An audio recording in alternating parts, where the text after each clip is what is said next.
Good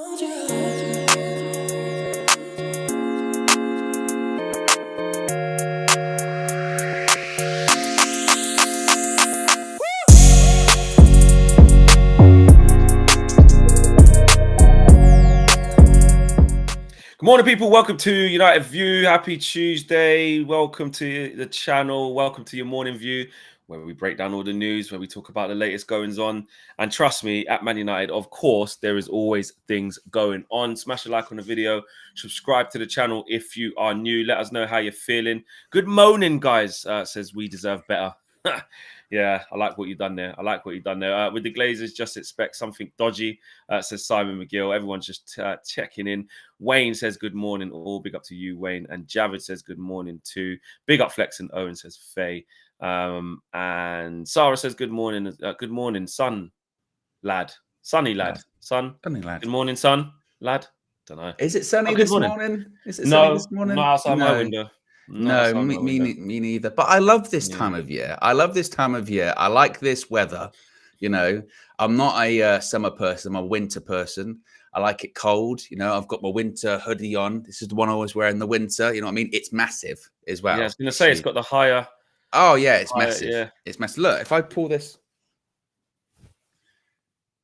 Oh, yeah, it's a proper, yeah, in the house, or just, just keep me warm. Oversized. The perfect thing to wear when you're streaming. Yeah. Lots of people. Yeah. You know what I mean? Yeah. I hear you on that. A lot to talk about, though. John Murtough expects to stay and be part of INEOS's plans. We'll talk about that and where that's come from. I just couldn't. I can't wait to talk about that, because it just goes completely against, obviously, what the news was yesterday. And obviously, these are two reputable people in terms of, news. Samuel Luckhurst being one, saying one thing yesterday, and the source, who is it, said it today? I know we'll James get into Ducker. Yeah, I see it. Telegraph. So and the Telegraph sent it, and here's an interesting thing: they're in the same room a lot of the time. I'm there. I see that they talk all the time. So that's really interesting. A situation with Raphael Varane as well, regarding Bayern Munich interest and exit for Varane.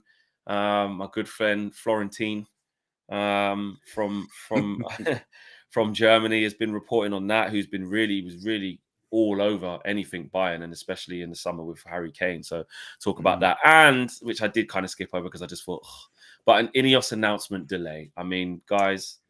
Yeah. Do we even want to go over that one? But the news is the news, I suppose. But let's start off with this Murtough stay. Where is it coming from, and who's saying it, and what have they said? Yeah, so, I mean, it's become sort of meme-worthy at this point, isn't it? That you get 2 or 3 days of Murtough exit likely, Murtough definitely leaving. So, of course, that leads into late last night.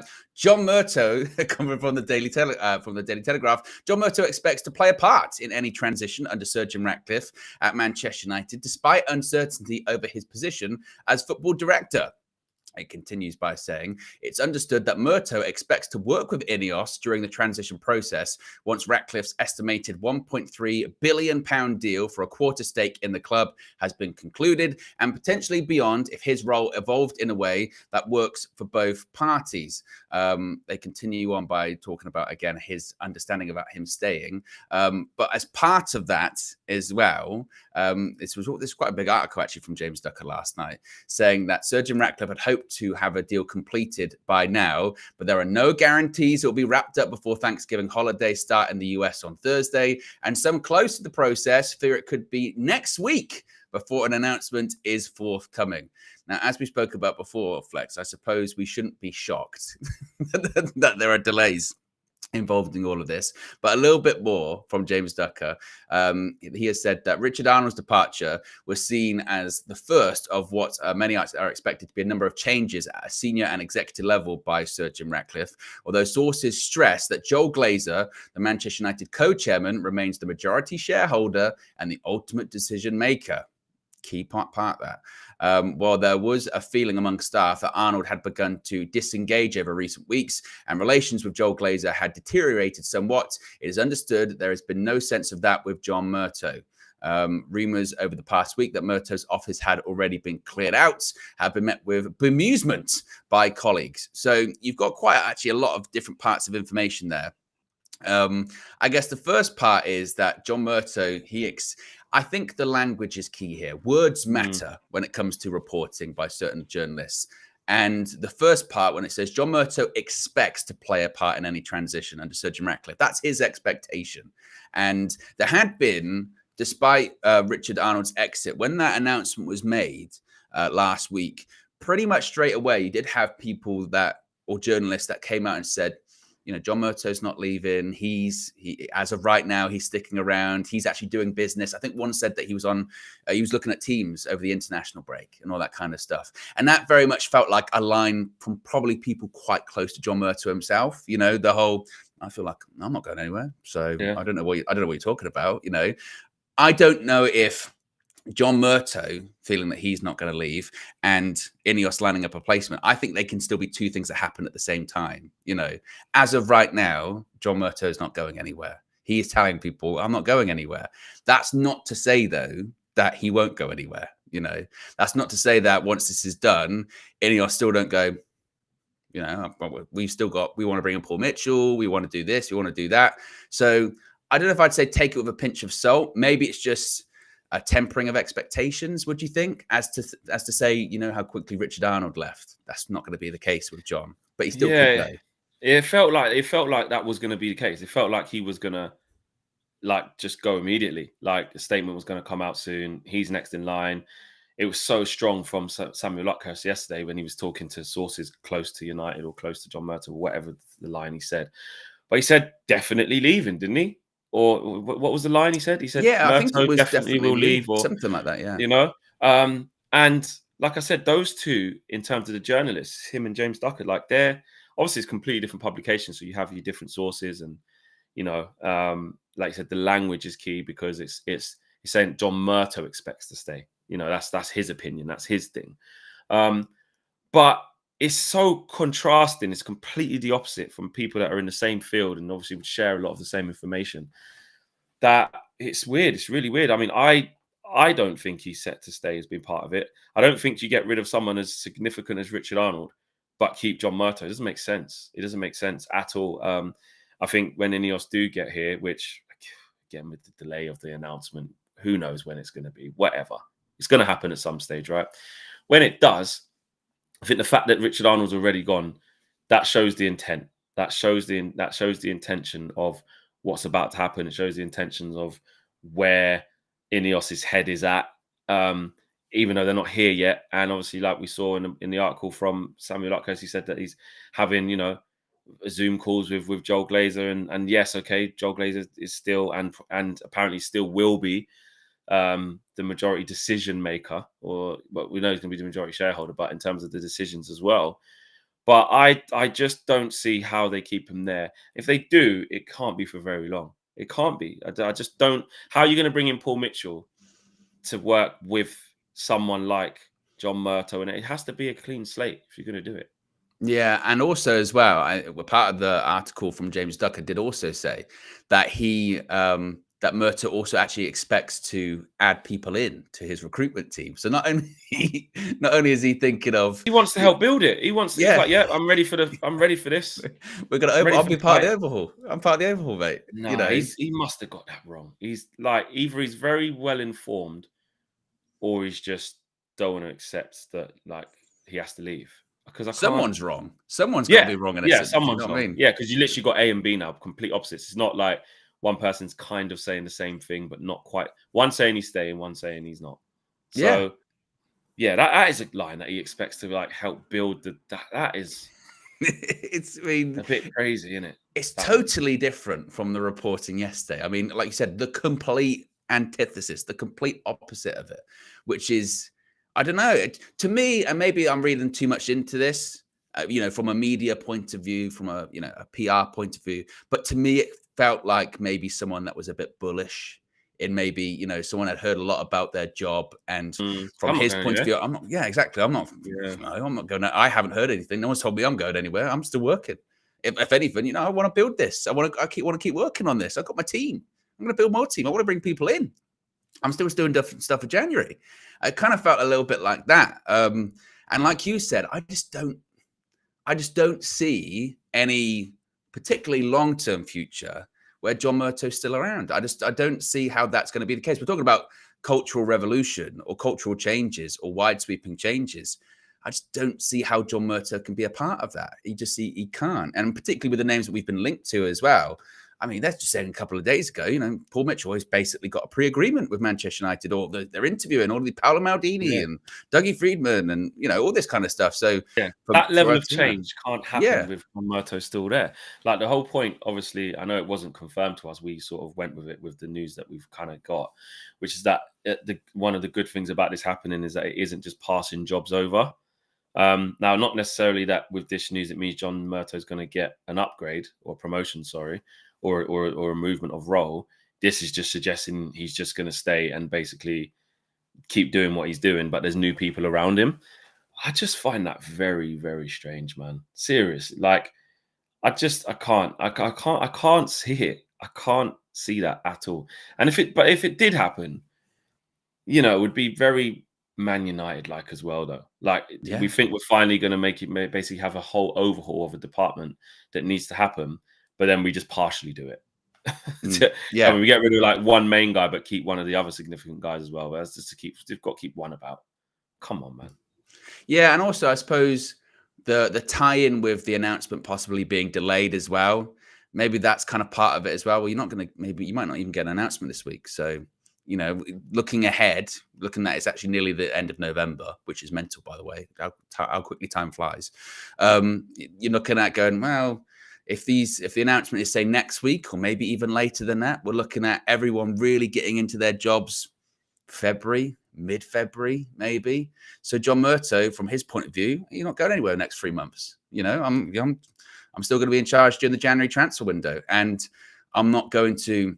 Sort of the terminology with Richard Arnold was that he had decided to step down, and kind of the reporting surrounding that was he knew he was going, but he decided, you know what, I'm gonna walk before I'm really pushed in this situation. Maybe John Murtough's doing the opposite. Maybe Murtough's the opposite, and he's kind of like, actually, you know what? They're gonna have to push me. I'm not walking. So I don't know. I read it as maybe a bit of posturing. I do find the line too about Joel Glazer to be interesting as well, when they say that Arnold's departure was seen as what was expected to be the first of a number of changes at senior level by Ratcliffe, although sources stress, and this is when you get into, well, who are your sources, but sources stress that Joel Glazer, the Man United co-chairman, he's still the majority shareholder and the ultimate decision maker. And to be honest with you, Flex, that line worries me.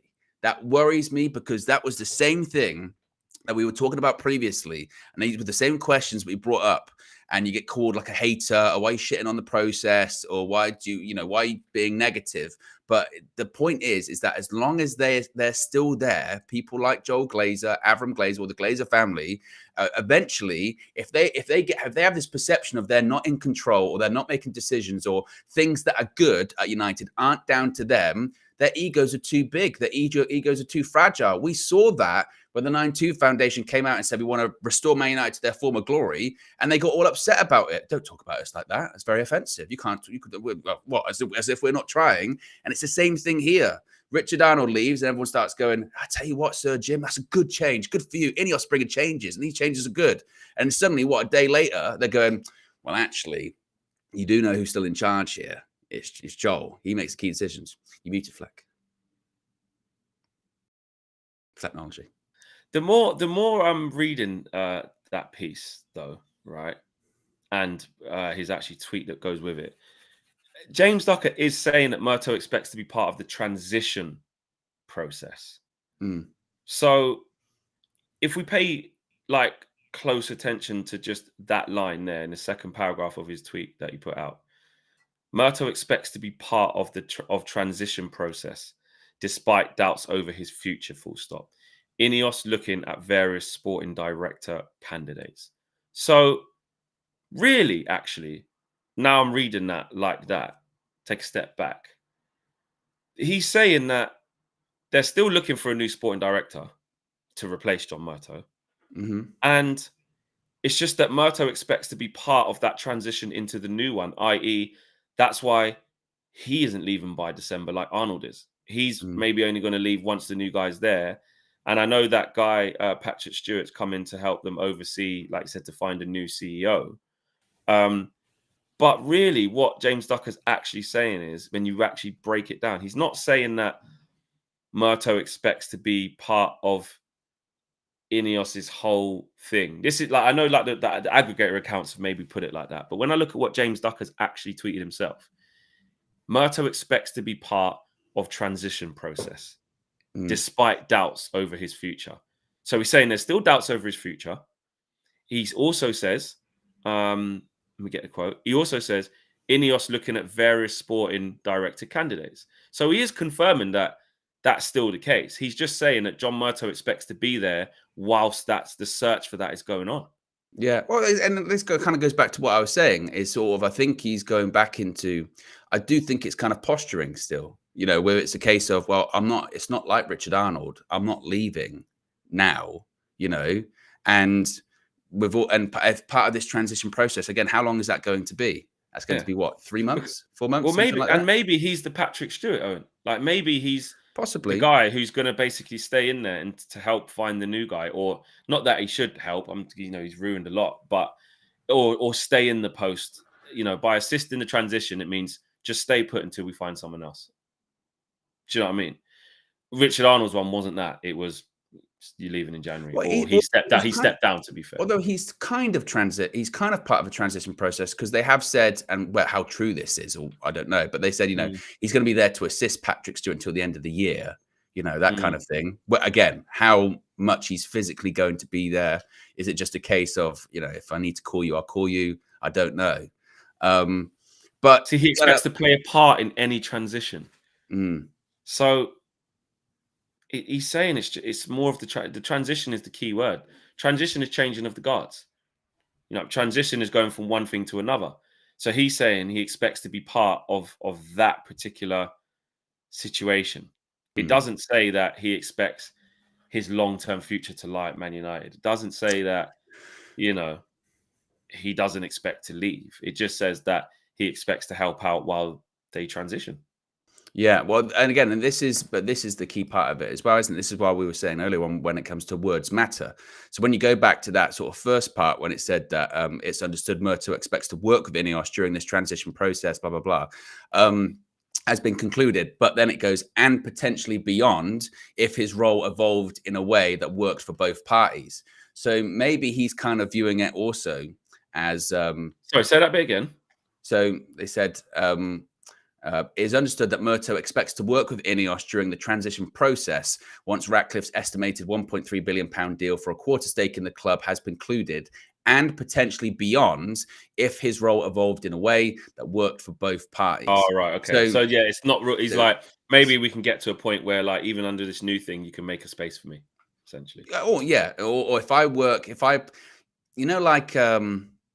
said, when any new boss comes into a company, and you realize they're gonna bring their own people. They're gonna bring in someone, and this is where you look at, again, from almost from a company political point of view. My head's on the chopping block here. They're gonna bring someone else in for my job, but I really want to stay here. What do I do?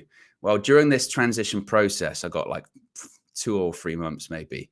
I've got to impress them. If I impress them, I know probably my job here in this role, that's not going to happen. That's probably going to change. Well, it could be useful for someone else. If I impress them, I can show myself to be a resource, and maybe I can get some kind of other job. So again, I go back to it going, it's quite bullish in a way, because it's, I still feel like I have something to offer. I still feel like I have a part to play post acquisition with INEOS, and hey, it's very creative, isn't it?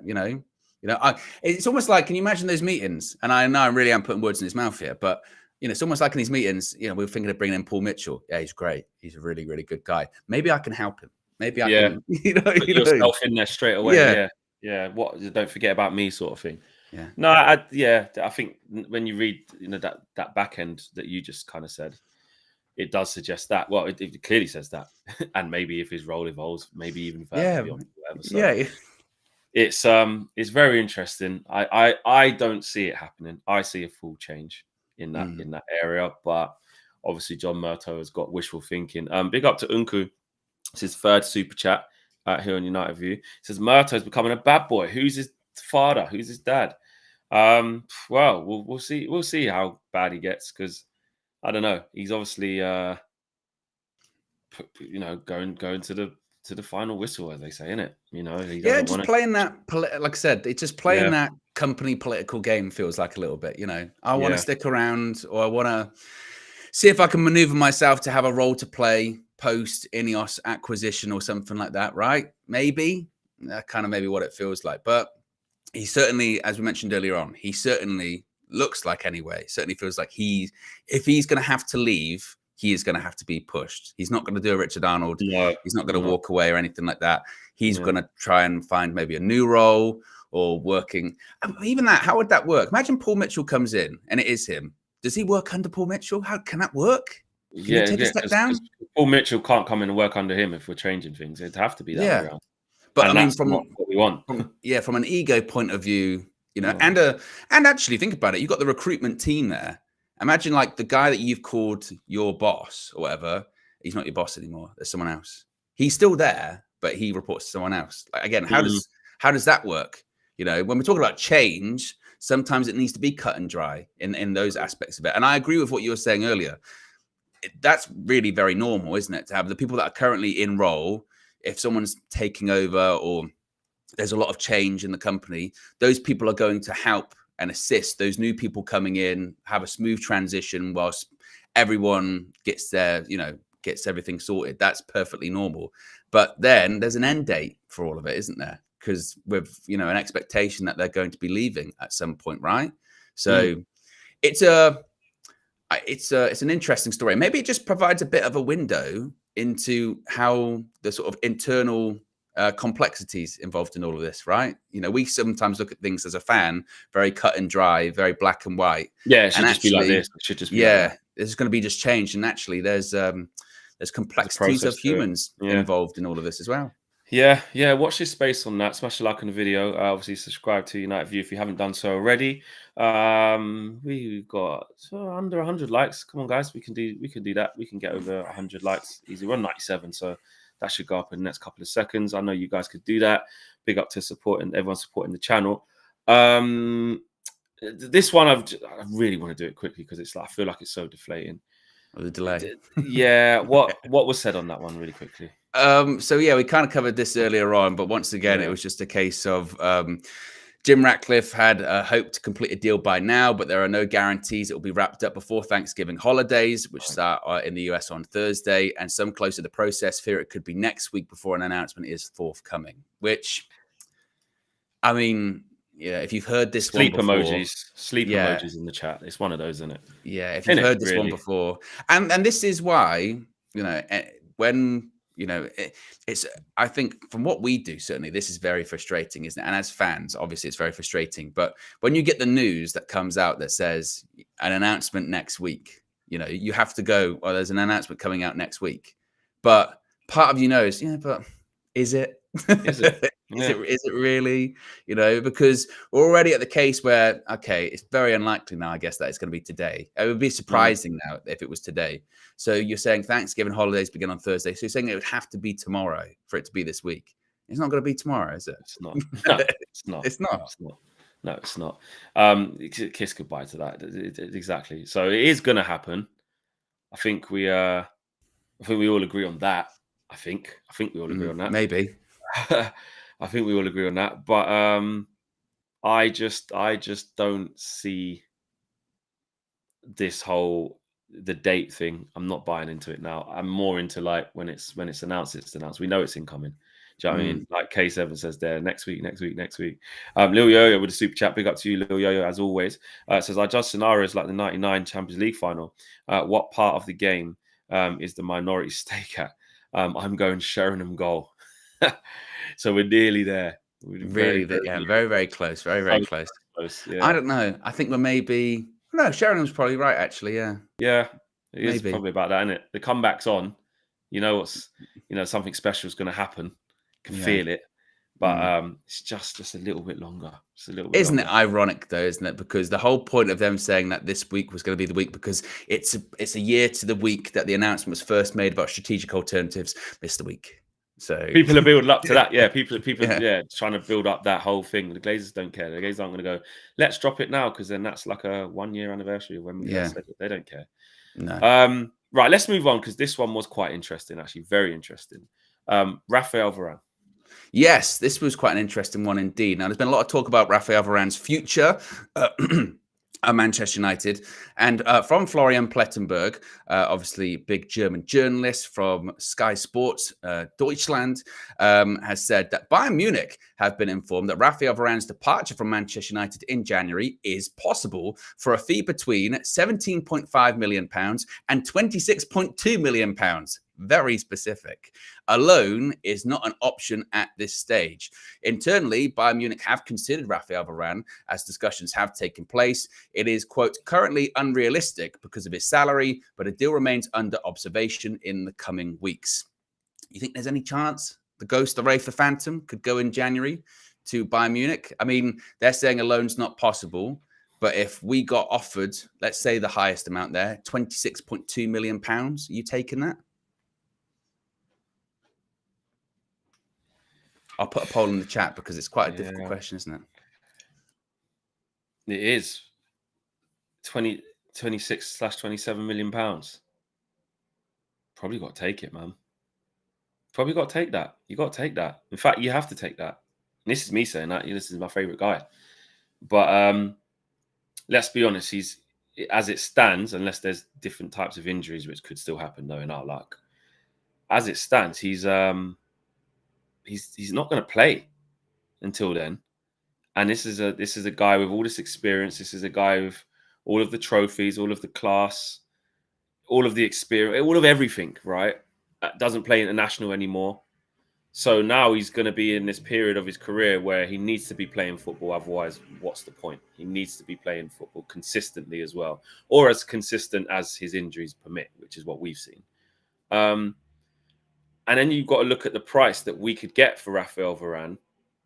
And if you're talking £27 million, basically 30, and we bought him for what, 40? Didn't we? Something like that, yeah, 40. I think we bought him for 40, and we've had him for 3 years now. I mean, this is the third year, so, and there's not much sell-on value with Varane with his injuries and stuff. You're not going to get any better than £27 million, especially if you wait till the summer where he hasn't played and his stock goes down even more. So, and £27 million in January, is it enough to? Because it's all about replacements, isn't it? It's all about bodies. Is that enough to go and get a young up-and-coming centre-back, or if we top it up by, if we've got maybe 20 million to spend or something like that, I don't know. It's doable to go and find a young up-and-coming centre-half if you've got £30 million, best part of, in your back pocket. So, yeah, sad story. But like I said, there's no more player FC. Like, whatever has to happen in this period. And Bayern Munich as well. Sorry, on Plettenberg, he knows his stuff. Real deal. Real deal. He's the real deal. Like, I know just because the Harry Kane thing happened, can't just say, oh, he knows everything and he's the guru of everything. But it's significant that he's saying that, and that discussions internally where they're considering him. But the salary is a big issue, as it says there. Salary, but a deal remains under observation in the coming weeks. So I think, again, like you said there, with the salary and stuff like that, probably won't happen. But your question to me was, if the best part of £27 million came in for him, I personally would accept it. It's an interesting one, isn't it? Because you're right. I mean, when it comes to Raphael Varane, we're not going to get more than 27 million or 26 million pounds for him. We're not. Even if you sell him to Saudi, you're not going to get more than that. Yeah, exactly. And that's the thing also. I mean, I know Saudi have done some high prices for certain players, but with him, it'd be more of a salary thing, wouldn't it? He wouldn't probably, we wouldn't get a huge amount of money for him.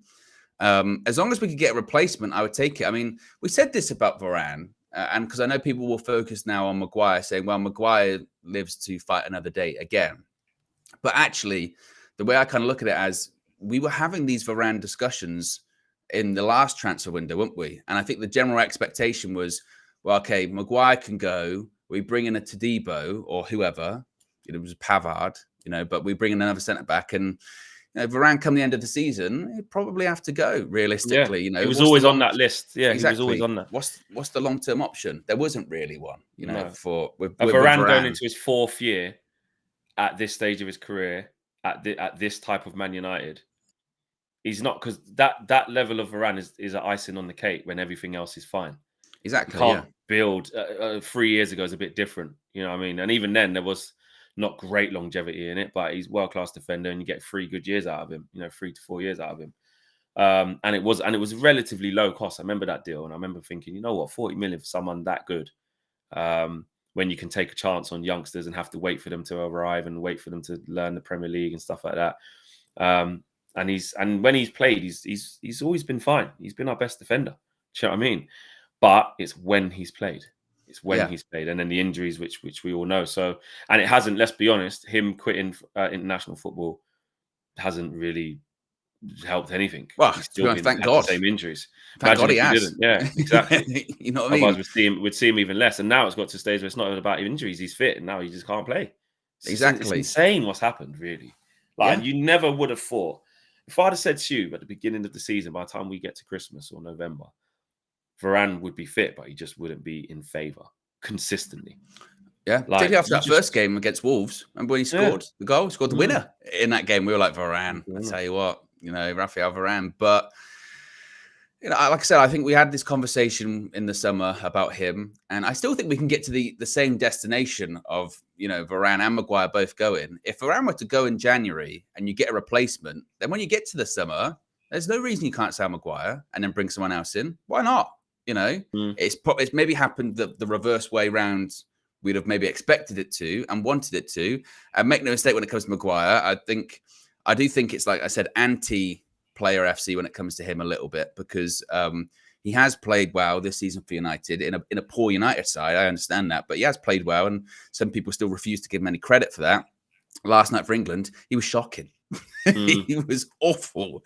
And it was kind of like the Maguire that we've seen the last 18 months or so. I mean, the one he just literally kicked it to a strike. He should have given away a penalty. I don't know how that one wasn't given. The other one was. I'm glad that came on England duty, and not away ever. Because you make those type. I mean, that was against bloody North Macedonia. You do that at Goodison and get that crowd up, and start giving up VAR decisions away like that. In the Prem, they'll probably give that. They'll probably give both. To be honest, in the Prem, the one where Rico Lewis, where it isn't the penalty, and they definitely give that one where Maguire is desperate to get back, falls over his own feet in a turf, and then basically wipes the guy out. That one is a pen, and you can't be doing that. Hopefully, that he just had a little moment of going back to the old Maguire, then he can just shake that off, because that was concerning when I saw it. And he hit another couple of passes where he put England on the back foot, trying to switch the play and kicking it into people, kicking it to players. Which we haven't seen from him in the last sort of 4 or 5 games. But that was just that little reminder of, like, exactly, let's not get too comfortable, because Maguire's in a bit of good form and Ten Hag's preferring him now, because that's a game away. Yeah. You know what I mean? It's true. And it's not to say that, and again, this is when you get into the so you're saying part. So you say, Varane, if an offer came in January, yeah, take it. And then the perception of that becomes, so you're saying Maguire's the answer. No, not at all. They're just saying, like, we're talking about all of these changes and all of these departures and exits that are required. If the opportunity arises that you can sell the players, sell them. Raphael Varane out of the team at the moment. Take a step back, think longer term, bigger picture. That's what INEOS and I have been talking about recently. Bigger picture is the bigger picture at Manchester United. The long term, the longer term rebuild, whatever it may be. Does it involve Raphael Varane?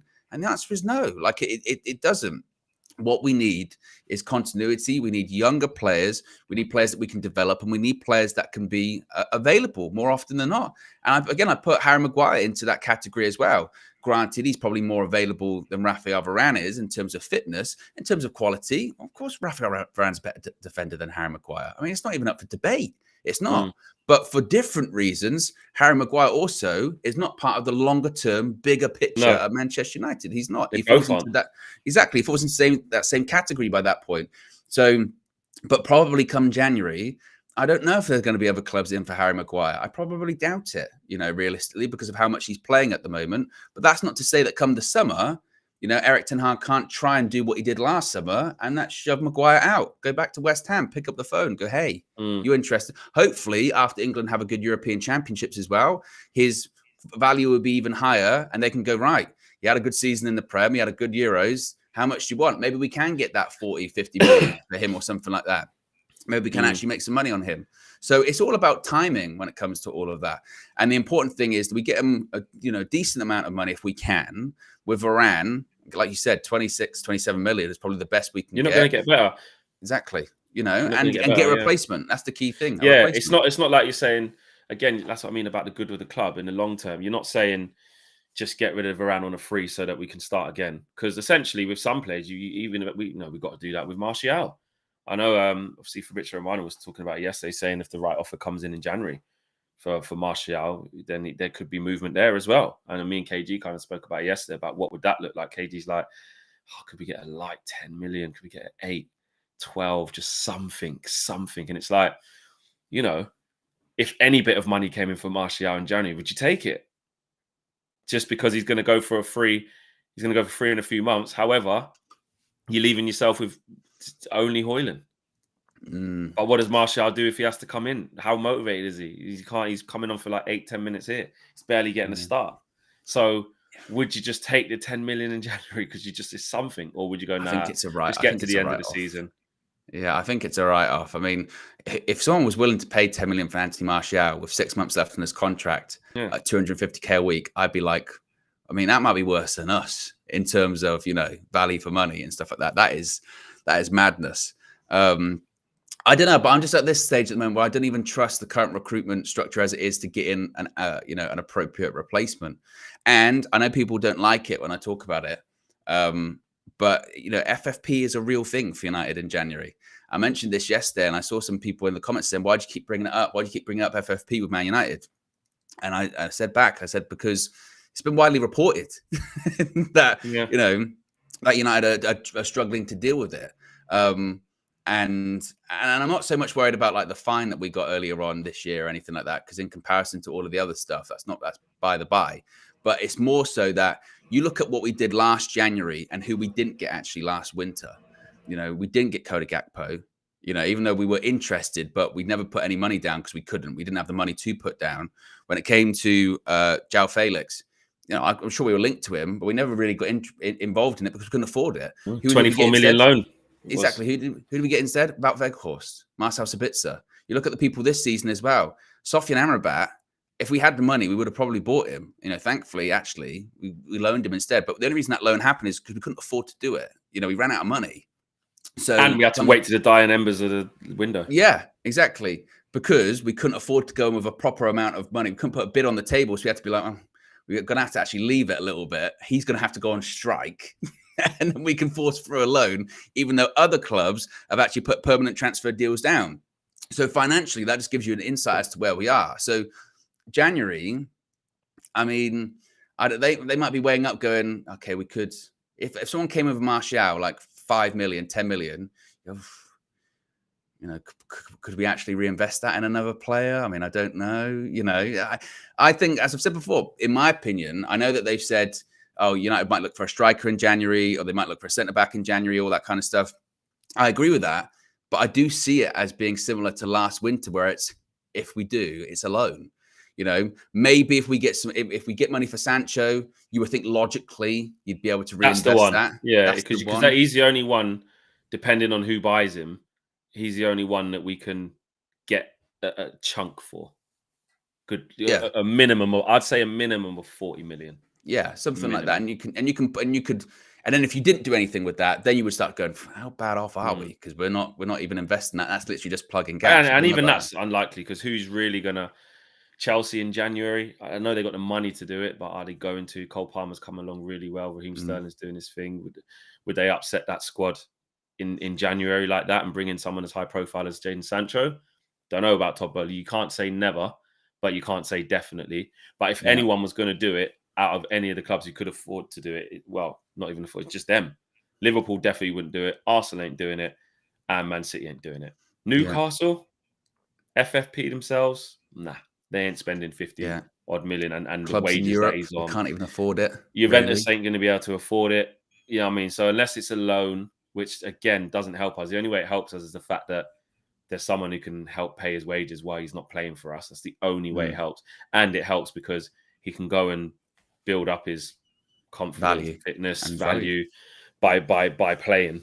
So that when it gets to summer, you can say, you know, last 6 months, that's, you know, So, but in terms of someone coming in and like you said, we get 40 to 50 million pounds in our hand to go and reinvest in someone else. And I can't see him going Saudi. Now, obviously, Saudi can afford it, but I can't see him wanting to go there. Yeah, unless he changes his mind. Unless he changes his mind. And this is all just guesswork for me. This is my personal feeling. So I think Sancho will leave on loan to somewhere in January. I don't think we get to get the 40, 50 million pound in our pocket to say, let's go and reinvest in a right winger now. Yeah, I mean, like you said, unless look, money talks at the end of the day. I don't think Jordan Henderson initially wanted to go to Saudi Arabia, and then they just gave him so much money. You know what I mean? Eventually, if the amount of money you put on the table, that can change people's minds. And maybe that might be the case when it comes to Jadon Sancho. I don't know. But yeah, for me, the January window, that's why, and I know it's a real Debbie Downer thing to do, but to say that, like, just don't get your hopes up for this big all spending January or anything like people going, Ivan Toney, we're going to be in that race. We're not. We're not going to be in that Ivan Toney race in January. For me, it's like Arsenal, Chelsea. We're probably going for him, right? Probably. And this is the frustrating too. And I share the frustrations with this because for all the talk, you can't get deals done in January. Hogwash. Of course you can. You can get deals done in January. There is always, we say this about every transfer window, don't we? There is always a group of certain players that are available and everyone knows who they are. And, you know, whether it's a couple of January windows ago, it was like Alvarez or it was, who was the other ones? Diaz, you know, those people are available. Same in the summer. Everyone knows these pool of players. Last January before that, that was 2 Januaries ago. Gakpo, João Felix, everyone knew they were available in January. Everyone knew. And they were linked. And basically it was like, it's just a case of which club are they going to go to? Yeah, who's going to move swiftly enough? Because they're going to go. They're going to go to a club. So that'll be the case this coming January. Ivan Toney's probably in that list. He's going to go in January, right? It's just a case of where. And United, I think sometimes United fans, we assume we were like we were, you know, 5 years ago, 10 years ago, when we would have that money available to go and get them, and we'll go and get them. If we had the money available, absolutely we should go and get Ivan Toney in January, of course. But then when it doesn't happen now, we get frustrated, going, oh, what are we doing? Why aren't we going for Ivan Toney? And it's a case of because we were never going to go for him. We ain't got the cash. We just don't. Now, you can get angry at that situation because I think you should. You should go, well, why can't we go for Ivan Toney? And the reason why is because, you know, we've been mismanaged and the cash has run out. The capital's low, you know, and FFP, we've screwed ourselves over with it. That's why I should be frustrated. But we should also not get our hopes up unnecessarily so and then be like, why didn't we get Ivan Toney? Because we can't. You know, we can't. What it's going to be again, these loan signings. And here's hoping they're better than Wout Weghorst, you know. And it's tough because I remember, you know, when we signed Weghorst last January, I remember me and you, I think we were sitting in the studio at the time. And you try and justify it. You know, you try and go, hey, look, it's a body through the door. Let's hope this works. You know, let's hope. You know, we were looking at his pressing stats. Remember that? He's had some of the best pressing stats in the league. Like, it's going to work out. It's going to work out. You try, but I don't know. No, but I do agree. We've got to do something in January. Like we do. We've got to do something. Yeah, I just don't know what. And because it's so short term with all the change happening, it's like, I have said quite a few times, like, we kind of need to just, do you know what I mean? Like, have a bit of calm because there's so much change and you don't want to make any bad decisions long term by rushing in this bit. But at the same time, like you said, you want to reinforce somehow. But how much money we got, who's making the decisions, who vetoes it? You know, Jim Ratcliffe's nearly there. Oh, mate, I just think it's really difficult to make changes in a time like this. Aminor says, Fleck, can we get Tony in the summer? I hope so. We've just kind of spoke about that. Oh, well, we spoke about it in January. I think it'll be gone by January, Aminor, so I don't think it will matter what happens by summer, to be fair. If it does get to it's the summer and he's still at Brentford, who knows then? Opens up a lot, doesn't it? But he said we did that interview and he's like, I'm an Arsenal fan. He basically waved an Arsenal flag, went, come get me. You know, exactly. And even if it gets to summer, it'd be Arsenal doing it. Yeah. But Arsenal could really do with him now, so I think they'll go aggressively for him. And a Geordie delegate says, I'm an Uber driver in Newcastle. We play Newcastle at St. James on the 2nd of December. Would love to give you guys rides if needed. Free, of course. Oh, lovely. Thank you. Okay. Thank you. Appreciate that. Wow. Yeah. Big up to you. Yeah. Big up to all the Uber drivers out there as well. Big up to anyone in their Uber who's listening now too. Thank you, Geordie delegate. That's a tough game, man. I don't want to think about that. Yeah, just a lot of those away games, isn't it? You know, we were doing that yesterday, weren't we? Looking at those fixtures ahead. It's tough. It's tough. It's a big run of games to the end of the year, sort of new year. It's going to be season defining. And I know we've said that 10 million times about United over this season because it's been so stop-start, but it really is. I mean, sometimes we do these shows, Flex, and then you sort of sit there and you go, I wonder where United are going to be at in like a week, like or in 2 weeks' time. And it is so unknown, isn't it? It could be, that's what I mean. We're always one game away, one embarrassing defeat away from, or heavy defeat away from catastrophe, from the media piling in, to us feeling low. I'm not saying we feel high now because, we beat, who did we beat? Fulham. Luton. No, what was I like? Luton, sorry. I'm not saying we feel high because we beat, so we won back-to-back Premier League games. Not saying we feel high because of that, with Copenhagen sandwiched in between. But it does feel like it's just one thing away. Come out of the international break, lose against Everton. Yeah. Do you know what I mean? Inevitable happens at Galatasaray. Come back, play Newcastle away. After that, next home game, which we haven't played at home in ages, Chelsea at home. Do you know what I mean? Then Bournemouth at home and then Liverpool away. So it's like, I'm really worried about that one as well. Yeah, the Liverpool one just before Christmas. Yeah. That is terrifying. Yeah. Absolutely terrifying. I mean, knowing that, the season we've had and obviously the result we had last year there, not to say that would happen again, but it's just proper echoes and ghosts of the past, isn't it? It really is. It really is that. But at the same way, you can look at it and say, look, be positive, Fleck and Owen, Well, imagine. A couple of wins. Imagine we put ourselves in a position of some form of positivity to win at Goodison Park. Managed to beat Galatasaray. If you went into Newcastle game after winning those two, you would feel a bit different. You would. With Newcastle struggling how they are struggling at the moment as well. They got games, sandwiched in between Champions League. They have to play Chelsea as well. I think they do. They've got some difficult games. So it sometimes it can seem like this, and then you get to these moments and these fixtures and these games, and all of a sudden it just feels really different. Which again, I know that feels a long way away, but there's only 2 games left to be able to feel like that. So let's see. Let's see. Anything's possible. You never know, Flex. We could be saying in a week's time, God, I can't believe it. I didn't see this coming. You never know. Exactly. Football's a funny thing. You never know. Smash a like on the video. Subscribe to the channel if you are new. I believe we have read out all of the super. Yes, we have. Let's get to 200 likes on the way out. That'd be great. Smash a like on the way out. And we'll see you all again very, very soon on the next video. Take care, guys. Peace.